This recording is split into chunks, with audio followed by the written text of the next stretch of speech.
Hi anime lovers. Welcome to A for Anime channel. In this video, we are going to talk about Solo Leveling Episode 11.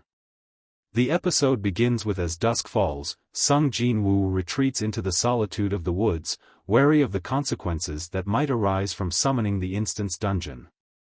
He reflects on his past experiences with other Instance Dungeons before deciding to proceed with the job change request.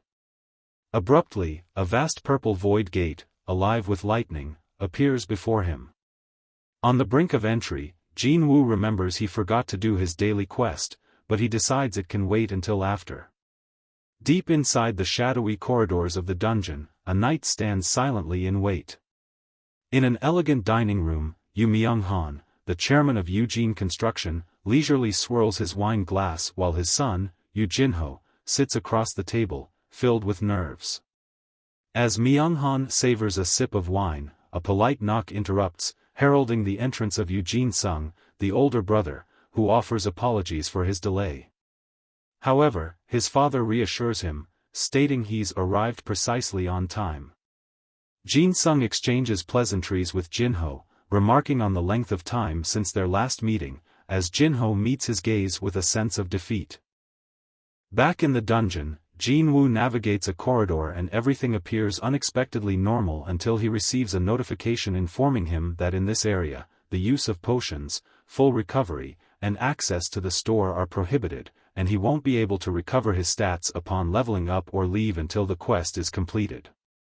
Metallic thuds grow louder in the distance, prompting Jinwoo to draw Kasaka's Venom Fang from his inventory. A magical beast clad in armor, a knight, rushes toward him with a sword. Jinwoo attacks first with a swift slice, but it has no effect.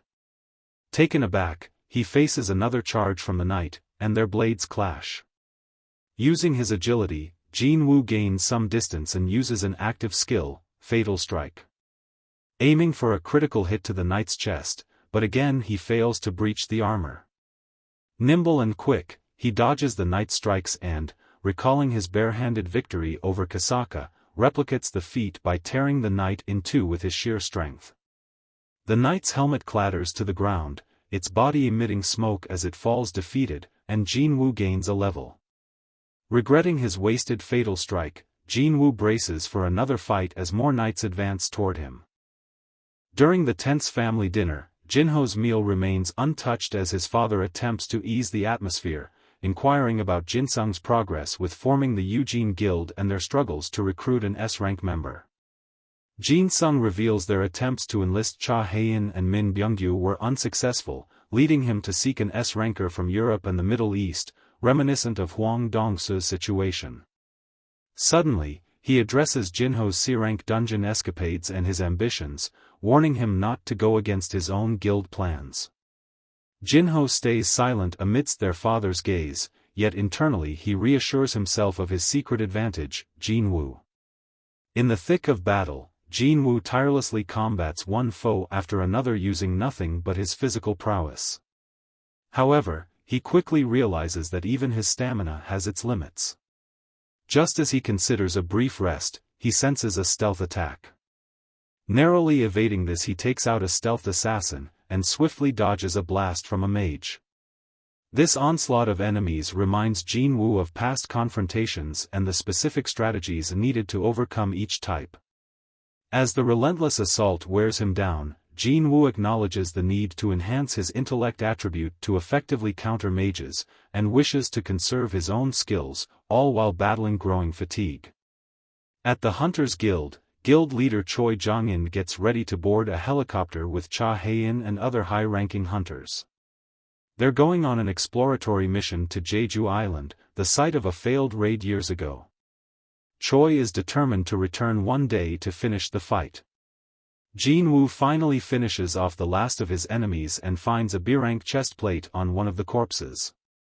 He equips all of the armor in his inventory for the first time, and he's delighted to see, or not see, that the pieces are invisible. With new equipment and his fatigue recovered, he's as ready as he can be for the next stage of the quest. He pushes open a massive door and a gust of wind greets him.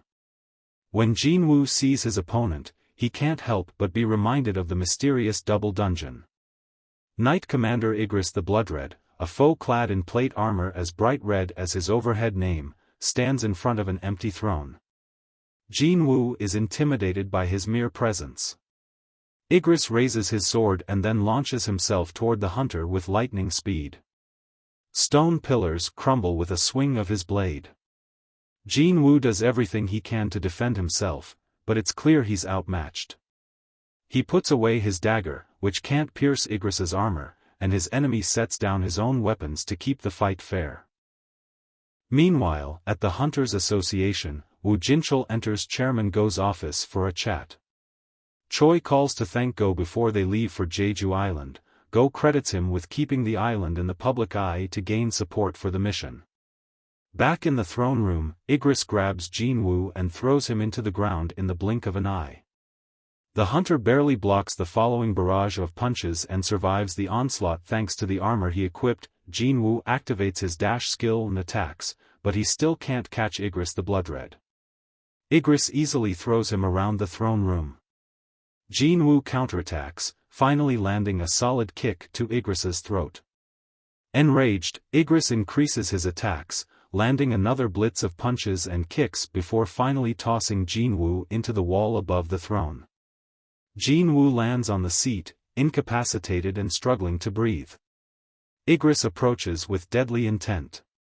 Jinwoo slumps over the arm of the throne. Igris calls his sword to his hand for the final strike. Jinwoo catches the blade in his hand and yells that he's not finished. He calls his own weapon, which he manages to stab into Igris's eye. He recalls the dagger again and impales Igris through the throat with all the power he can muster. Igris falls. A system message notifies Jinwoo that the enemy is defeated.